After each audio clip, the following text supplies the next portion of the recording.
toutes et à tous, bienvenue à cette page spéciale consacrée essentiellement aux activités du président de la République. Nous sommes le jeudi 31 octobre 2019, une journée marquée par une cérémonie à caractère diplomatique ici au Palais de la Nation. Le président de la République, Félix-Antoine Tshisekedi Tshilombo, qui a reçu les lettres de créance de 7 ambassadeurs nouvellement accrédités en République démocratique du Congo. Et pour ne rien rater de cette cérémonie, nous vous proposons un recap en images et commentaires.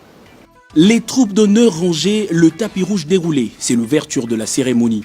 Le tout premier à atteindre le palais de la Nation, c'est Lucas Atanasio, le nouvel ambassadeur de la République d'Italie en République démocratique du Congo.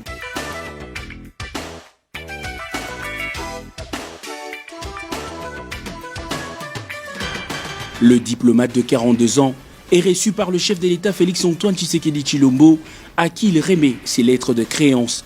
Cet ancien consul général d'Italie à Casablanca au Maroc était vice-ambassadeur d'Italie à Abuja au Nigeria jusqu'au 4 septembre dernier, la veille de sa nomination en qualité d'ambassadeur pour Kinshasa. Son cursus renseigne sur son admission à la carrière diplomatique avec spécialisation commerciale 2 ans après avoir obtenu son diplôme de licence à l'université commerciale Luigi Bocconi de Milan.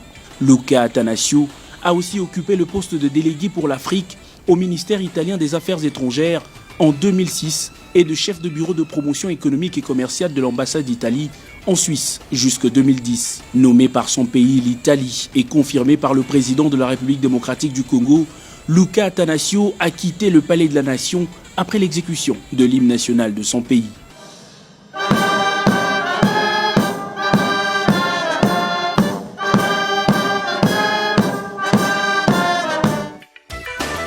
Juste après l'italien, c'est le suédois Henrik Rasbrand, nouvel ambassadeur de Suède en RDC, qui le succède sur le tapis rouge.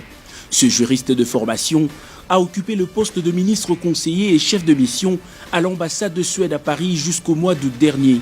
Diplomate de carrière, il a 5 ans durant représenté la Suède auprès des Nations Unies en qualité de délégué de la 5e commission de l'Assemblée générale tenue à New York. Henrik Rasbrand aura la lourde charge de maintenir les bonnes relations entre la République démocratique du Congo et la Suède, pays scandinave à la monarchie constitutionnelle, considéré en 2018 comme le 5e bailleur de la RDC en termes d'aide humanitaire. Le nouveau patron de la représentation suédoise en RDC est désormais en poste à Kinshasa.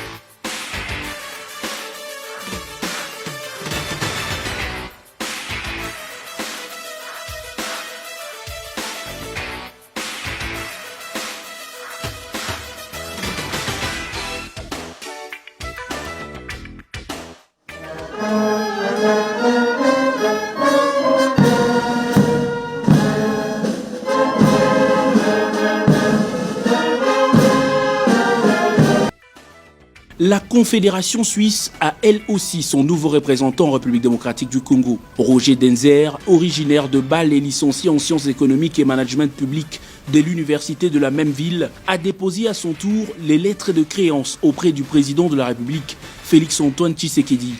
Celui qui sera chargé de faire le relais diplomatique entre Kinshasa et Berne est un diplomate expérimenté qui a fini son mandat en juillet dernier en Bolivie en qualité de chef de mission de la coopération internationale de Suisse à La Paz. Depuis son intégration en 1994 au département fédéral des affaires étrangères comme chargé de programme au sein de la direction de développement et de la coopération à Lima, Roger Denzer a occupé plusieurs postes notamment dans les secteurs bancaires suisses jusqu'à devenir le chef d'état-major de la direction de développement et coopération avec l'Europe de l'Est. Nous sommes alors en 2013.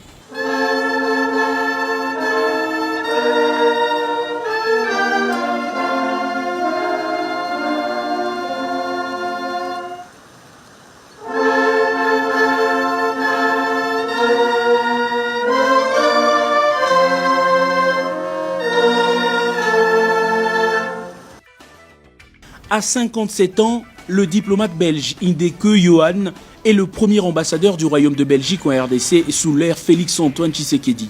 Sa nomination est une preuve éloquente de la chaleur retrouvée des relations diplomatiques entre le Royaume et son ancienne colonie. Ambassadeur du Royaume de Belgique en poste à Budapest entre 2011 et 2015, Johan Indeke a plusieurs masters à son actif, notamment celui en politique internationale. Décidément, le récent séjour officiel du président de la République Félix-Antoine Tshisekedi à Bruxelles aura été d'un apport salvateur pour les relations bilatérales entre les deux nations liées par une histoire vieille de plusieurs décennies.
Pour assurer le relais diplomatique avec la RDC, le président João Lourenço de l'Angola a misé sur l'expérience en nommant comme ambassadeur en RDC M. Miguel da Costa, doyen des ambassadeurs africains à Paris entre 2016 et 2018. Cet ingénieur en exploitation de l'aviation civile ayant une maîtrise en sciences politiques a passé 9 années de suite à Paris comme ambassadeur extraordinaire et plénipotentiaire de la République d'Angola en France après un mandat de 4 ans comme consul général d'Angola en Toulouse.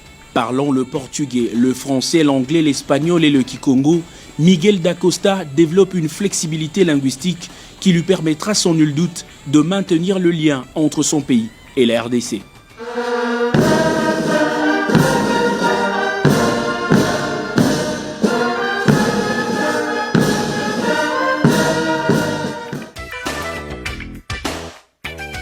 Nommé nonce apostolique en République démocratique du Congo le 27 avril 2019, Monseigneur Ettore Balestrero est officiellement entré en fonction ce jeudi 31 octobre après avoir déposé ses lettres de créance au président de la République Félix-Antoine Tshisekedi. Ce docteur en droit canonique a occupé la fonction de nonce apostolique en Colombie en 2013, la même année de sa consécration épiscopale. Le natif de Gênes en Italie est entré dans le service diplomatique du Saint-Siège le 1er juillet 1996. Depuis, il a été destiné au service de plusieurs représentations pontificales dans le monde. Sa nomination démontre l'état parfait des relations entre la RDC et le Saint-Siège. Relations déjà marquées par la présence du président de la République démocratique du Congo à la cérémonie de création de cardinaux, au nombre desquels le Congolais archevêque de Kinshasa, Fridolin Ambongo.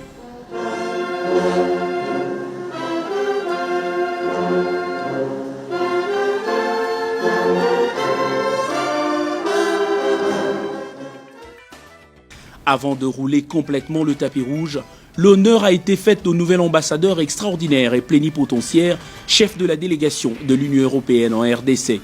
Ambassadeur à la carrière et le jeu, Jean-Marc Châtaignier est depuis 2017 l'envoyé spécial de la France pour le Sahel et ministre français de l'Europe et des Affaires étrangères. Ambassadeur de France à Madagascar entre 2009 et 2012, le diplomate et chevalier de l'Ordre national de Madagascar et de Côte d'Ivoire est désormais le trait d'union entre l'Union européenne et la République démocratique du Congo.